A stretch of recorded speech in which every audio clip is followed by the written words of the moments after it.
Digital portfolios के through language को किस तरह पढ़ाया जाता है। इनको जो है इलेक्ट्रॉनिक पोर्टफोलियोज भी कहा जाता है या शॉर्ट फॉर्म में ई पोर्टफोलियो। सो ये एक टूल है जो कि कलेक्ट करता है a set of content, documents, works presented in digital format. तमाम आपके वर्क्स को एक डिजिटल फॉर्मेट में रखना वो पोर्टफोलियो हो गया आपका E portfolio.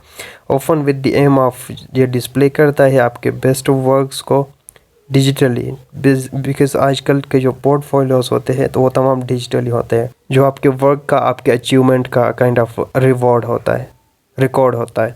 So digital portfolio ये वो प्लेटफॉर्म है जहाँ पे इंडिविजुअल अपनी काम रख सकता है, keep a track of his और हर प्रोग्रेस, और डिस्प्ले कर सकता है अपनी लैंग्वेज स्किल्स को और reflect upon the learning experience. और बेसिकली इसके अंदर रिटर्न टेक्स्ट भी हो सकते हैं, ऑडियोस भी हो सकते हैं, वीडियोस भी हो सकते हैं, इमेजेस भी हो सकते हैं, या दूसरे काइंड ऑफ डेटा आपके पास हो सकता है। हिस्ट्री ऑफ डिजिटल पोर्टफोलियोज अगर देखा जाए तो रिसेंट डेवलपमेंट हुई है इसके, because due to advancement in technology educational institution के अंदर प्रोमिनेंस आया 1990s और 2000 में विद द इंक्रीज एक्सेसिबिलिटी और एडवांसमेंट इन डिजिटल टेक्नोलॉजी।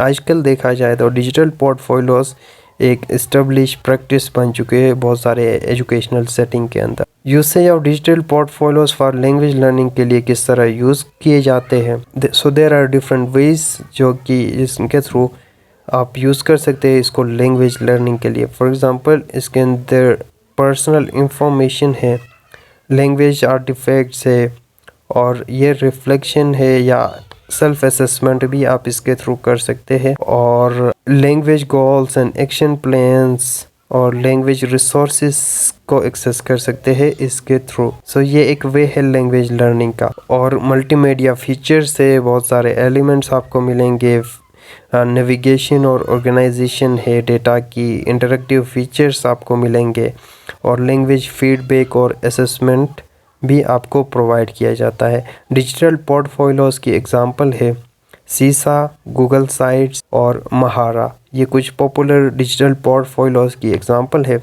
नए आते रहते हैं टेक्नोलॉजी के साथ। So the technology evolves very quickly with the passage of time.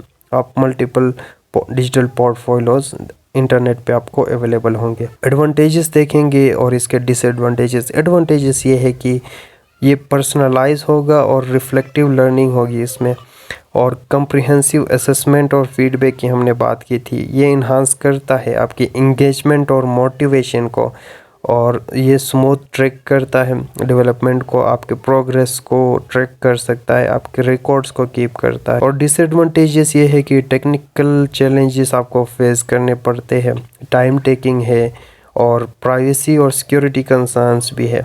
Pakistan में इसके लिमिटेशन देखी जाए तो ऑब्वियसली ये बेसिकली जो पाकिस्तान में लिमिटेशन है कोई भी टेक्नोलॉजी में, वो सारे सेम ही है कि फाइनेंशियली हमारा वीक है, हम फाइनेंशियली इंफ्रास्ट्रक्चर नहीं है, रिसोर्सेज नहीं है, इंटरनेट नहीं है, और है भी तो सारे जो है एलिट क्लास के एक्सेस में होते हैं। So while digital portfolios gain some prominence in certain institutions, there wide separate implementation across country is still limited. और कुछ फैक्टर्स है जैसा कि lack of technological infrastructure, unavailability of devices और internet in some parts, particularly rural areas में। ठीक है, यहाँ पे डिजिटल लिटरेसी की कमी है, इवन पाकिस्तान में भी डिजिटल लिटरेसी की कमी है।